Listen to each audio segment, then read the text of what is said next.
looks like a tornado, doesn't it? Now, this is video shared with us by Twitter user at Breland_Bo. This was at the Cascades in Tyler. We also received other videos shared by viewers of today's storms that swept through parts of Smith, Cherokee, and Rusk counties. The storm causing tornado warnings and damage through the area. Certainly a scary situation for a lot of folks over the past few hours. Thanks so much for being with us for the Noon Show. I'm Dana Huey, and we begin with some scary moments as well at Lindsey Park when soccer kids had to take shelter from that tornado.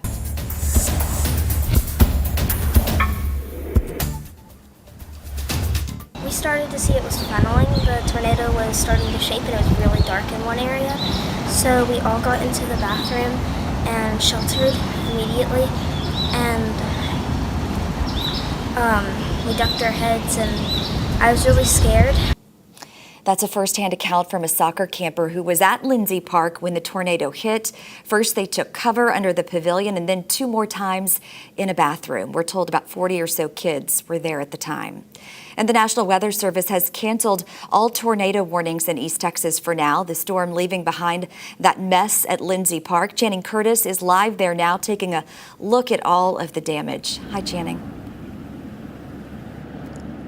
Well, hey, Dana, and good afternoon, everyone. I'm here at Lindsey Park, and thankfully the rain has let up a little bit, but it is still very windy from that storm that came through earlier. Now, if you take a look over here, you can see just some of the damage that was done to this side of Lindsey Park, where most of the damage has been concentrated. Several of the soccer goals have been knocked over. There's a lot of the trash cans that have also been knocked down, but the biggest thing really over here is the trees. You can see several of the smaller ones over here have been uprooted, and there's also a rather large one on the other side of this parking lot that's completely uprooted as well, where you can see that Tyler crews are out here already working on surveying the damage and trying to get everything back up. Now, like you said, Dana, there were about 25 kids who were out here this morning for a soccer camp, and the Lindsey Park crew leader, Dorian Lindsay, actually said his team spotted the tornado, was able to get to the children and their coaches and get them into the restroom into safety. They had to take cover for about 15 or so minutes there in that restroom. Thankfully, there were no injuries and all the kids were able to go home safe.